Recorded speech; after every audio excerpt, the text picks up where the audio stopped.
Hi, I'm Tamara Davison, and I want to welcome you back to another season here at Davison Orchards, a season of great cooking and a season of a lot of growing. So rhubarb's in season right now, and you may have some growing in your yard, so today we're going to make apple rhubarb muffins. And believe it or not, I chose this recipe because we actually have crunchy, sweet, juicy Honeycrisp apples. We never have had them for sale in May at the farm, but they pair perfectly with rhubarb. And we had new technology this year that held them over the winter in what we call a CA storage. And so they're absolutely fantastic for May. So we're going to make a muffin today, apple rhubarb muffins. So the first thing we're going to do is make the topping for the muffins. So it's 3 tablespoons of brown sugar, give or take a little, 3 tablespoons of flour,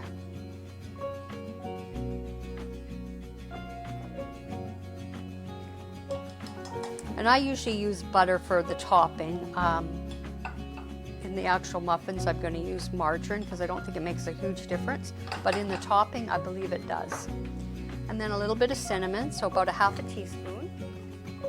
And then I'm going to add 3 tablespoons of chopped pecans. Now, the nuts are optional, but I think they add a crunch to the top, so I like to add them if I have them here. So then you need to cut that butter in until it gets to be a fairly fine crumb mixture.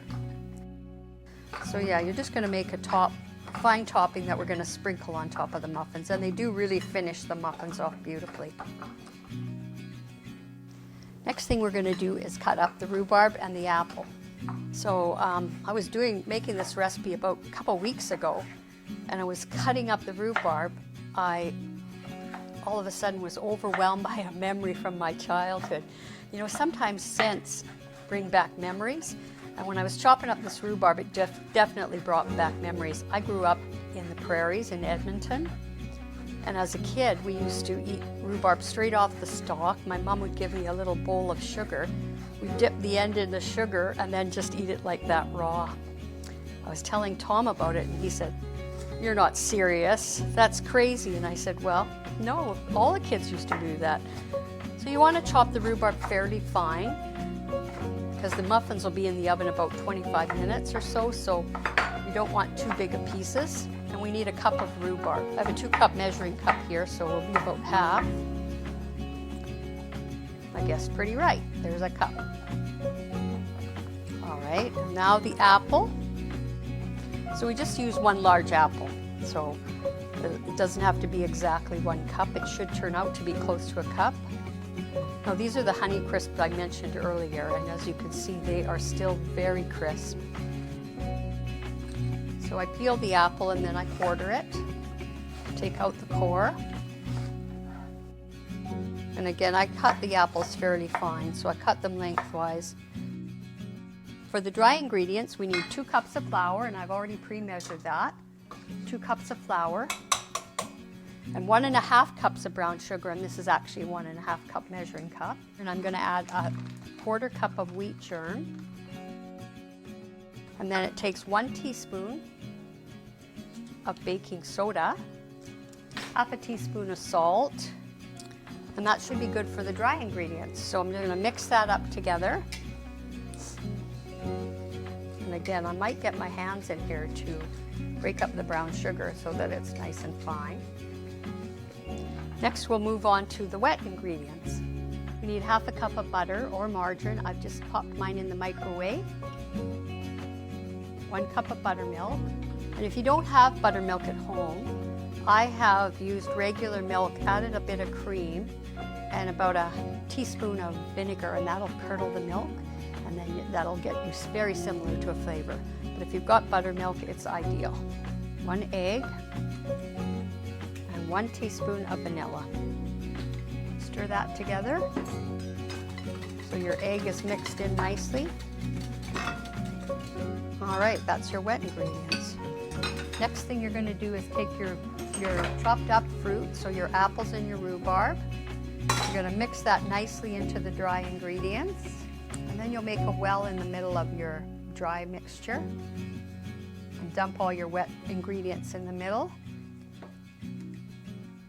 Now this will make a very thick batter, so you don't want to overmix it, but you do need to mix it enough so that the batter is totally moist. So just fold the dry in over top of the wet and gently stir it until it's totally incorporated.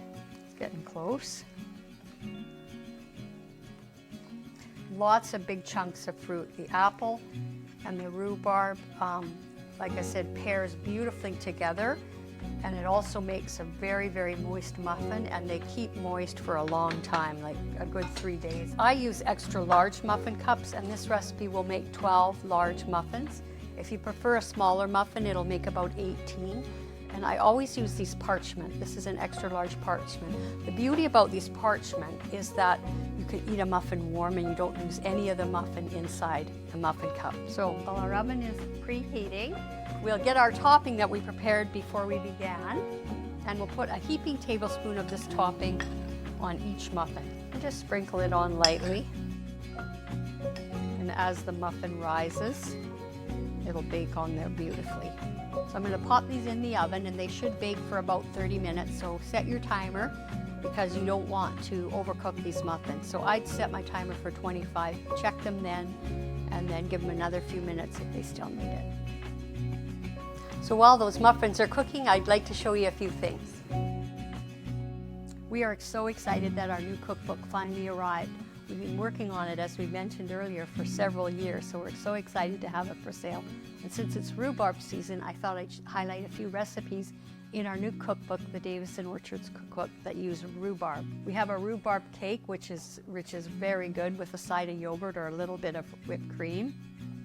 We've also got this rhubarb jam, which has become one of my favorites. It doesn't use any pectin, and it's so easy to make. And I've made it, and my family all love it, so it's a really, really good recipe. I've shared it again with some friends as well. And then the last recipe that we have using rhubarb in our cookbook is this rhubarb slush. I've also made this, and it's wonderful for the summer. So while rhubarb's in season, you need to give it a try. Pop it in your freezer, and then you'll have a rhubarb slush for a hot day to surprise everybody. It's an old recipe, but it is absolutely fantastic. So we've got the rhubarb recipes, and we have many, many more using apples and all sorts of different fruit and vegetables that we grow on our farm or that are available in the Okanagan. So when you get a chance, come to the farm and take a look through it. It's a beautiful illustrated cookbook. Been 30 minutes, they should be about ready. Let's just give them a try. I'm going to pop my toothpick in. Comes out clean. They're perfect. There we have it. Apple rhubarb muffins. If you found this video helpful, press the like button and subscribe to more videos.